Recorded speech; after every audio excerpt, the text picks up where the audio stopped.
Bismillahirrahmanirrahim. Assalamualaikum warahmatullahi wabarakatuh.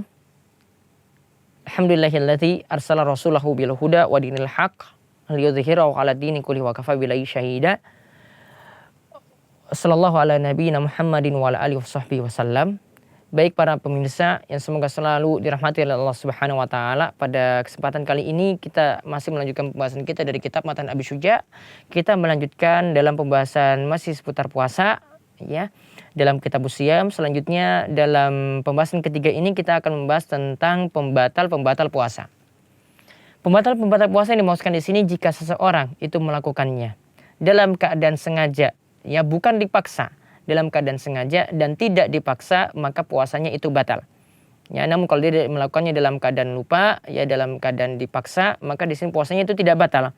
Di sini ada 10 pembatal yang disebutkan oleh Abu Syuja. Kita akan menjelaskan secara ringkas tentang hal tersebut. Yang pertama, kata Abu Syuja yang termasuk pembatal adalah ma wasala amdan ilal jauf, yaitu segala sesuatu yang masuk secara sengaja di dalam rongga tubuh. Begitu juga di sini beliau tambahkan yang kedua, ma wasala amdan ilal jaufi wa ra'si, begitu juga yang masuk melalui kepala.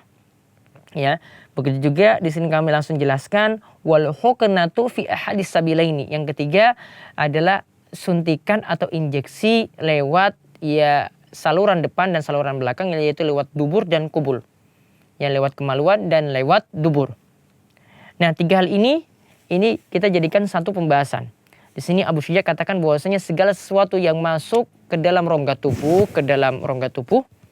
ya begitu juga yang masuk lewat kepala dan yang masuk lewat kemaluan dan lewat dubur belakang, ya lewat injeksi, lewat suntik, maka puasanya itu batal. Jadi tiga hal di sini yang disebutkan oleh Abu Syuja secara sekaligus. Intinya di sini beliau ingin menjelaskan tentang masalah segala sesuatu yang masuk ke dalam tubuh, ya itu termasuk pembatal. Maka di sini memang ada berbagai macam pendapat ulama tentang masalah hal ini yang dibahas oleh Abu Syuja. Ringkasnya di sini pendapat yang lebih tepat dalam masalah ini yang menjadi pembatal adalah jika yang masuk ke dalam tubuh itu sampai ke rongga perut dan ini mempengaruhi dalam kondisi fisik, artinya bisa mengenyangkan, dan yang masuk adalah berupa makanan ataupun minuman, ya berupa makanan ataupun minuman, maka itu dikatakan sebagai pembatal puasa. Dan yang disampaikan oleh Abu Syuja ini sebenarnya lebih umum, ya. Karena di sini anggapan kepala, di sini ada yang diinjeksikan ke kepala, di sini bisa jadi pembatal puasa. Itu karena anggapan para ulama Syafi'iyah, mereka menganggap bahwasanya karena ada hubungan antara kepala ini sampai ke mulut, sampai ke perut, sehingga ini dapat merusak puasa seseorang. Ya, begitu juga tadi suntikan lewat injeksi lewat kemaluan dan juga injeksi lewat dubur, itu juga bisa dikatakan sebagai pembatal karena dikatakan di sini ada pengaruhnya sampai ke perut. Namun pendapat yang lebih tepat di sini adalah jika yang masuk di sini adalah makanan atau minuman tadi yang bisa mengenyangkan, ya yang bisa mengenyangkan, dan di sini masuknya itu sampai ke rongga perut, punya pengaruh ke rongga perut, maka ini baru dihukumi pembatal. Jadi tidak selamanya yang masuk misalnya lewat telinga, lewat hidung ataupun lewat mata ini dikatakan pembatal. Dilihat dulu di sini apakah punya pengaruh kepada perut ataukah tidak. Jadi masalah-masalah kontemporer saat ini misalnya tentang masalah obat tetes mata, begitu juga obat tetes hidung ataupun obat tetes telinga, ini semuanya sebenarnya tidak punya pengaruh secara langsung kepada perut, tidak mengenyangkan. Intinya gampangnya tidak mengenyangkan, maka sebenarnya tidak termasuk pembatal, tidak termasuk pembatal puasa. Begitu juga sesuatu yang diinjeksikan lewat kepala, ini juga sebenarnya tidak punya pengaruh langsung ke dalam perut, maka ini juga tidak termasuk pembatal. Ya, ini tidak termasuk pembatal.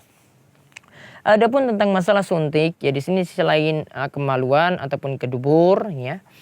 Di sini para ulama bahas suntik itu ada 3 macam. Suntik atau injeksi itu ada 3 macam. Ada suntik yang pertama yang lewat kulit. Yang kedua adalah yang lewat otot. Yang ketiga adalah lewat pembuluh darah. Yang pertama dan yang kedua lewat otot dan lewat kulit ini sebenarnya tidak punya pengaruh sama sekali ya untuk mengenyangkan perut. Ya, tidak punya pengaruh sama sekali. Jadi suntik semacam ini tidak sampai membatalkan puasa. Ya, membatalkan puasa adalah jika suntik itu lewat pembuluh darah, karena biasanya dimasukkan adalah zat makanan, nutrisi makanan. Maka jika melakukan suntik seperti ini baru dikatakan sebagai pembatal puasa. Itu 3 pembatal tadi yang disebutkan oleh Abu Syuja. Kemudian yang keempat yang termasuk pembatal puasa adalah wal qai'u amdan, yaitu muntah dengan sengaja. Sebagaimana yang Nabi Shallallahu Alaihi Wasallam itu sabdakan, yang telah kita sebutkan hadis ini dalam pertemuan sebelumnya, man zara'ahul qai wa huwa sha'imun falaysa alaihi qada wa man istaqa'a amdan falyaqdi. Itu barang siapa yang dipaksa muntah sedangkan dia dalam keadaan berpuasa, maka tidak ada kewajiban qada baginya. Namun barang siapa yang muntah dengan sengaja, maka ketika itu dia punya kewajiban untuk mengqada atau mengganti puasanya. Kemudian yang kelima yang termasuk pembatal lagi adalah wal wad'u amdan fil farji, ya. Dan di sini kita tambahkan lagi yang berikutnya lagi adalah wal inzalu an mubasyaratin, yaitu keluar mani karena cumbuan dengan pasangannya. Keluar mani karena cumbuan dengan pasangannya. Maka di sini kita bahas dua pembatal sekaligus, yaitu yang pertama adalah bersetubuh antara suami istri, dan ini bersetubuhnya di kemaluan dan dilakukan dengan sengaja. Berarti kalau dalam keadaan lupa atau dalam keadaan dipaksa, di sini tidak sampai membatalkan puasa. Di sini jika dilakukan di kemaluan. Begitu juga para ulama Syafi'iyah jelaskan, termasuk juga kalau ada yang menyetubui istrinya di dubur. Ini termasuk dosa besar sekaligus itu membatalkan puasa. Begitu juga di sini ditambahkan lagi inzal an mubasyarah. Kalau seorang itu keluar mani karena mencumbu pasangannya. Ya, karena mencumbu pasangannya, maka ketika itu puasanya jadi batal. Tentang masalah menyetubui istri di siang hari tadi di kemaluan dengan sengaja, ini ada hukuman yang berat yang nanti akan kita bahas ya pada pertemuan atau pembahasan selanjutnya akan dijelaskan oleh Abu Syuja. Sedangkan di sini ada pembahasan lagi tentang masalah mimpi basah. Apakah mimpi basah itu membatalkan puasa? Jawabannya mimpi basah itu tidak membatalkan puasa karena itu dilakukan tidak dalam keadaan sadar.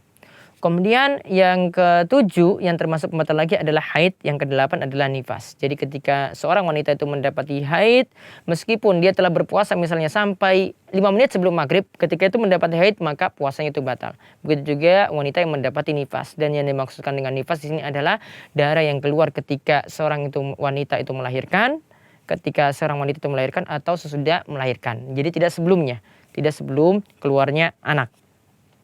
Kemudian yang menjadi pembatal lagi adalah yang berikutnya, yang kesembilan junun, yaitu gila.